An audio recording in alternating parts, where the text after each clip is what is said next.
Our tea is sitting down with author, former governor of the state of Minnesota, former actor, radio and TV host, a man of many titles and a wild biography, and a controversial public figure in the United States, Mr. Jesse Ventura. Thank you very much for joining us today. My pleasure. My first question to you is, your new book, American Conspiracies, Lies, Lies, and Dirty Lies That the Government Tells Us, has just been released. Why is it important for people to read it? There are many of us that don't believe the status quo of what we've been told on many of these events. You know, the assassination of President John F. Kennedy, the assassination of Martin Luther King. And there's many of us that just simply don't buy what we've been told happens 100 years from now. I want people to be able to look back at this time and era and realize that these things were not slam dunks, that there was dissension in the belief on this, and that the documents were real, and that the book was based upon those documents to show that quite possibly we were deceived and lied to about these events for political purposes or whatever it might be. You've had your share of pretty explosive encounters with the mainstream media in America, and you've accused the media of covering up government lies. Where do you stand now? How much can the mainstream media in America be trusted? I don't think much at all. They're a soundbite news now, if you get what I mean, soundbite. There's no depth to anything. Plus, our major news organizations have really almost become monopolized. There's only like 3.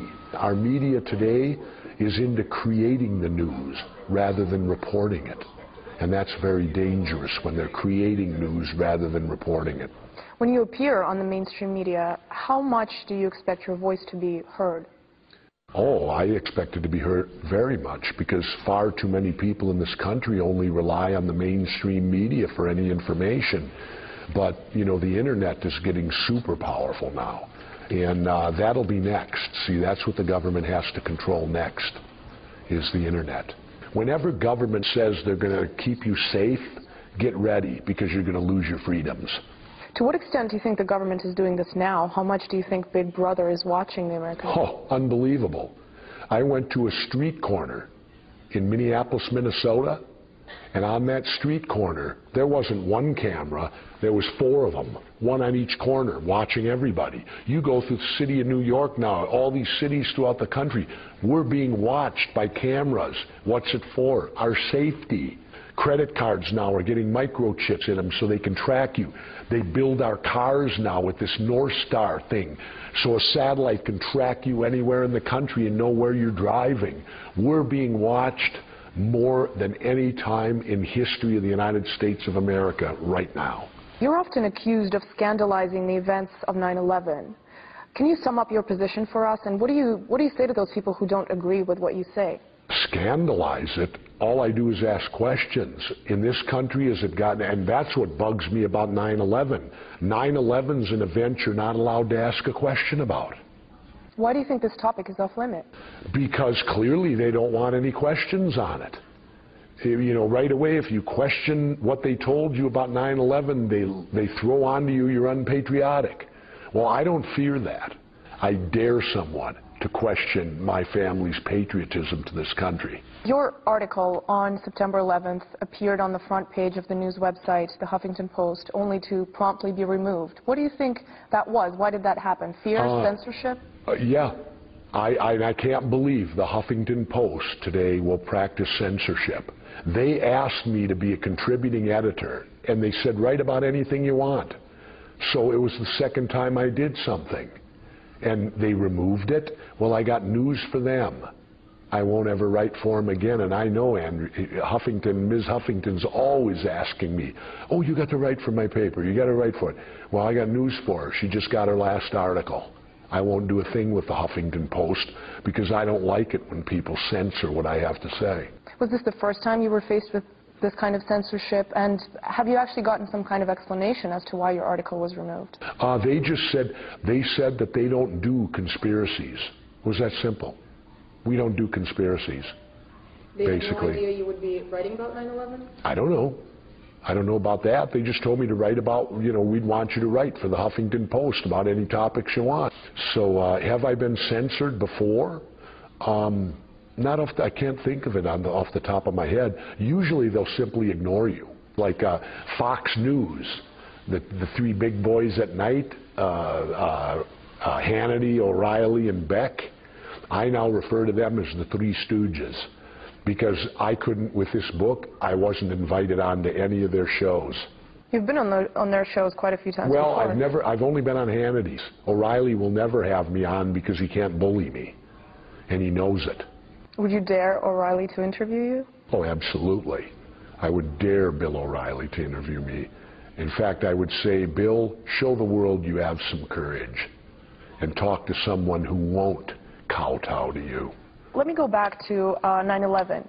I want to ask you why you think it is that when a person tends to question the events of September 11th in the United States, they're often attacked and called a conspiracy theorist, a domestic terrorist, and so on. Well, because it obviously means that the power structure doesn't want any questions. What about Barack Obama? He promised transparency, accountability. We have thousands of people 10 years after September 11th wanting a new investigation. Do you think that investigation will ever take place? Mm-mm. Why not? Because they're not going to let it. Because it shows me a bit of guilt. If it's what they told us happened, why wouldn't they welcome another investigation? That would put all of us to bed, wouldn't it? It would shut us all up, wouldn't it? If they agreed to do a real investigation and what they told us was real, well, then that would destroy all of us and we could all then go about our business and never deal with it again. You do believe that 9/11 was an inside job? I believe that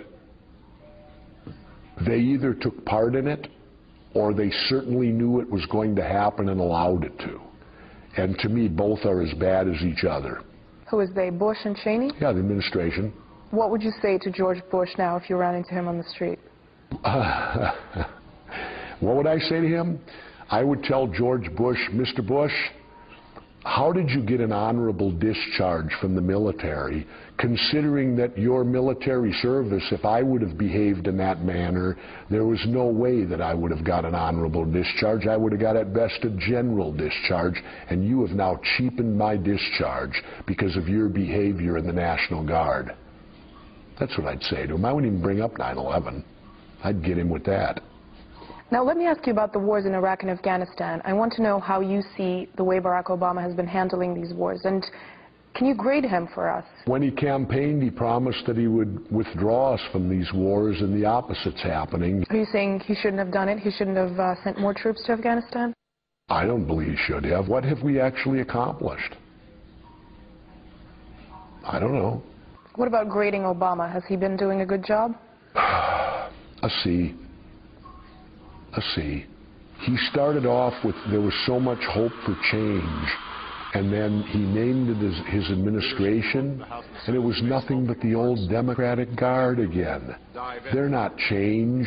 If he would have got new people in there and got people that haven't been there 25, 30 years, that would have been change.